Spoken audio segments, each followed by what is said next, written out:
It's been a while, but welcome back to Morning Boost. Today, I have a special guest, my beautiful mom, right here on Morning Boost.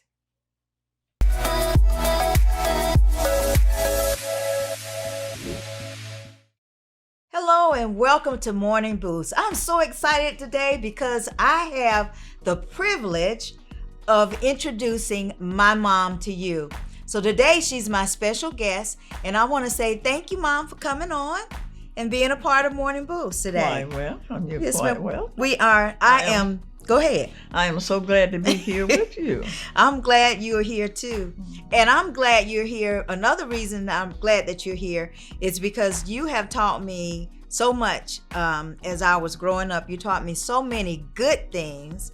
And you taught me about God. You taught me about church. You taught me how to love people.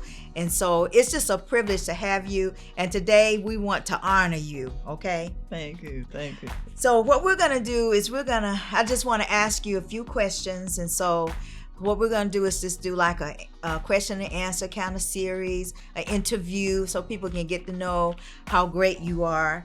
One thing I must tell you is that my mom is one of the strongest women I know in this whole world. Okay? So it's a privilege for me this morning to even sit with her and for us to talk a little bit. So we're going to get it started. The first thing we're going to do is we're going to talk about remedies from childhood memories. So I remember a lot of different things that you guys did as we were growing up. We didn't have a lot of money, and so you didn't spend a lot of money going out and doing things, but you use homemade natural remedies for different things. So the one thing that we talked about like last week was ashes from the fireplace and kerosene. So can you tell us how you use ashes, as we call it, soot from the fireplace? Can you tell us how you use that and the kerosene? Yes, I will tell you. It was very, very beneficial back in those days. If you got cut and it bled a lot, all we had to do was reach in the back of the chimney, inside the chimney, and get some soot out. Soot was black, and put the soot in the wound, and it immediately stopped bleeding. Mm-hmm. And wow. Of course, we weren't able to go back as far as the doctors like we can do now, but the ashes of the soot from the fireplace were very, very beneficial to us in those days. Yeah. Well, I recall as a young girl running outside, and I jumped on a piece of glass and cut my foot. And I remember my Aunt Mag, who lived right up the hill from us, and you also running outside, and Aunt Mag put some kerosene in that cut. Can you tell me what that did for me? Kerosene back in those days were pure kerosene. Didn't have all the chemicals and things in it that we have now. Today, yeah. So what we did, we used kerosene as a remedy for injuries or cuts that we had. And of course, we would put kerosene on the wound as if it was some kind of a medical remedy, but it was one that we just came up with ourselves, and the wound would heal well with kerosene. Wow, that's something. And then let's go to another thing. I remember you using catnip, and you told me that you also use whorehound. So what were those two things used for? Those things were known to be grown around the barns. Most of the places we lived, we had barns there. And we would use whorehound and catnip to make a tea for colds, pneumonia, even for pneumonia. I've known it to cure pneumonia, but we would make a tea and we would give it to the person, teaspoonsful at a time or tablespoonful at a time until the cough was gone, immediately gone. And we didn't have to go to a doctor for coughs and colds, things like that. Oh, that's good. And the whorehound was also used for the same thing? What you did, you mixed the tea out of the whorehound and the catnip if you had both of them. Okay. And of course, if you didn't have both of them, you used what you had. That's good. So here's another thing I never heard of until you told me about this a couple of days ago. Polis, P-O-L-A-C-E. What is that? Okay, a polis was something that we made from cornmeal, big salve, and of course we used some water to wet the cornmeal to make it kind of mushy. And you put the what kind of Cobras I said? Cornmeal and Vicks. Vicks or whatever salve or kind something of you said. Yeah. ointment that you had. You mix it and you put it on a poultice, which was a flannel kind of cloth. Mm-hmm. And of course, you heat that and put that on your chest, and it would treat pneumonia as if you had some kind of medicine to use. Yeah. But it would cure pneumonia also. Wow, that's something. I wanted to tell you a scenario that happened to me when I was a little girl. Just you might remember it, but I recall I was probably about 5 or 6 years old, and I was the only one at home. All my other siblings were in school, and I was at home with you, and I was anxious to get out and play with my cousin. And I kept asking, can I go out to play? Can I go out to play? And finally you said, okay, go ahead and go out to play. I ran out. I didn't have any shoes on. And I recall there was like a little ditch out at the front of our yard. And I jumped over that ditch, and there was a copperhead in the ditch, and it jumped up, and I saw it jump as I was jumping over the ditch. And I just started screaming, snake, snake, and crying. And Aunt Mag again came out. You ran out, and Mag grabbed me, and you grabbed a hoe, and you killed the snake yourself, and then you hung him up in the tree. So tell me what happened about hanging the snake in the tree. Okay, back in those days, of course, we had lots of hot summers. And then sometimes the gardening things wouldn't do well because we didn't have enough rain. Mm-hmm.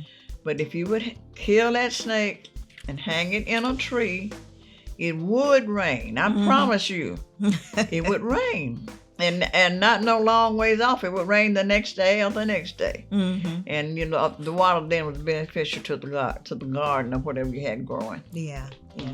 Now that's something I remember, the snake being hung in the tree, and we would go out later and look at the snake, and his tail would still be wagging. Yes. Like he was still living, But I recall that my mom, as I said, is the strongest woman I know on this earth, and she did a lot of things that she knew how to shoot a rifle. She could go fishing. She did everything that you think of that could be done. My mom was able to do it.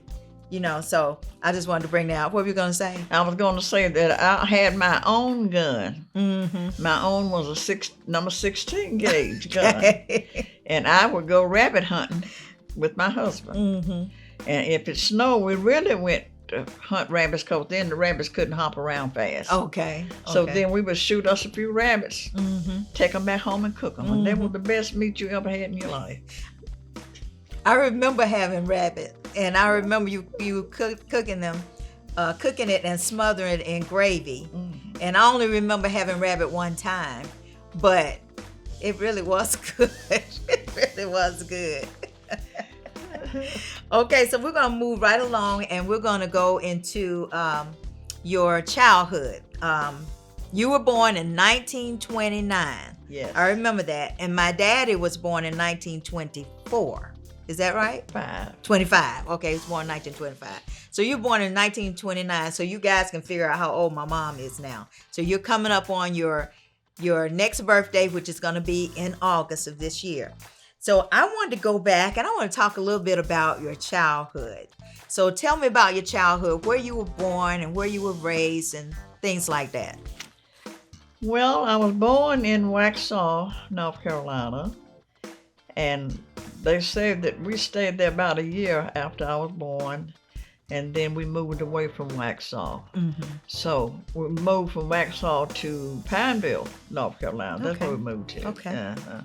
And I really don't know a whole lot about Waxhaw or about my family in Waxhaw, except the ones that I were able to go back and visit after I grew older. Mm-hmm. But that's about all I know about Waxhaw. Yeah. Well, that's good. So your mother's name was Lillian Long, and we called her Big Mama. Do you know how she got the name Big Mama? Is that something we just started calling her? That's just all I know was Big Mama. I don't know who started it. Yeah. Mm-hmm. I guess it's probably because, you had siblings. You had sisters who were probably being called Mama. Mm-hmm. and y'all called her mama, and Yeah. somebody started calling her Big Mama. Right. Because she wasn't a big lady at all. She No. was very tall and slender. She was beautiful, actually, very pretty. Mm-hmm. And I always thought that Big Mama could have been a model because she was so pretty. And she always dressed, oh goodness, she dressed up all the time. Like you, she dressed up. So let's talk a little bit about your grandfather, who was my great-grandfather. And as this story here, I think I just learned about this a couple of years ago, which was very fascinating to me. And the fact that he was a beekeeper. I was Yes. like, I had a great-grandfather who was a beekeeper. Can you talk about that a little bit? Paul, my grandpa, we called him Paul, was a beekeeper. And he raised bees. He would have beehives every which way out across the back. And he would, I don't know how he would get the bees in, but he would bring the bee combs in, and they had bees in them, dead bees in them. Okay. So he had a safe, which was tin front, and he would put the beehives in the safe. But he would tell us kids to not eat those because it had bees in it. But with us being children, we were going to have to try to taste it. So we got some beehives out of there, me and my brother. We went out the back and we ate some beehives. Oh, wow. Bees and all. Woo! But it was good. Oh, goodness. Good, yes. But then we got sick. Oh, goodness. And of course, our grandfather did not allow us to complain about being sick because he had told us not to bother. Yeah. But we did have fun doing it, but it made us sick.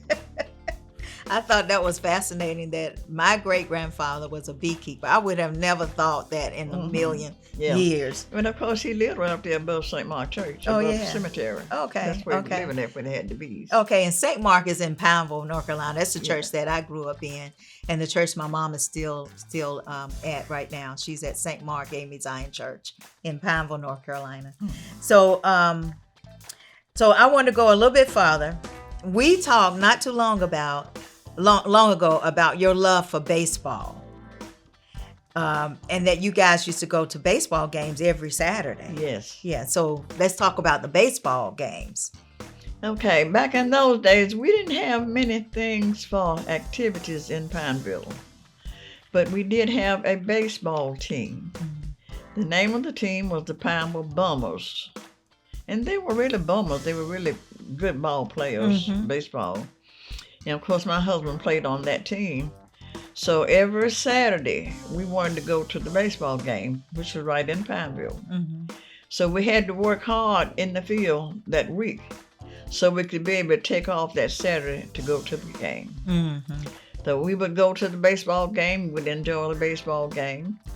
And there was a man right across the street at St. Mark Church, our church, and he would be frying fish in the black wash pot. So we wanted to go there and get some fish, so we had to work in the field to get enough money to pay 15 cents for a fish sandwich. And it was a whole croaker in that fish sandwich. I like croaker. The best fish sandwich you ever had in your life. So we would take our 15 cents and go across the street and get us a fish sandwich while we watched the ball game. I wish that I could go somewhere and get a fish sandwich for 15 cents today. Could you imagine that? Wouldn't that be great? Great, would be. As much as I like croaker. So let's go a little bit further to let's go to Cup Road. Cup Road is where I grew up, and we called it Cupville. It's a community of just family. My grandfather on my daddy's side owned acres and acres of land, and he deeded out parcels or acreage to his children and also to one of his sisters. So in Cupville, we were just surrounded by family all the time. So in Cupville was when in Cupville was when I recall the different things that took place, because before you guys built the house on Cup Road, I didn't know about the other houses and things like that, but I do remember Cup Road. So can you tell me an experience that you had on Cup Road? I remember you told me. Don't forget to like on Facebook and also like and subscribe on YouTube. We are so glad you are here. Thank you for watching.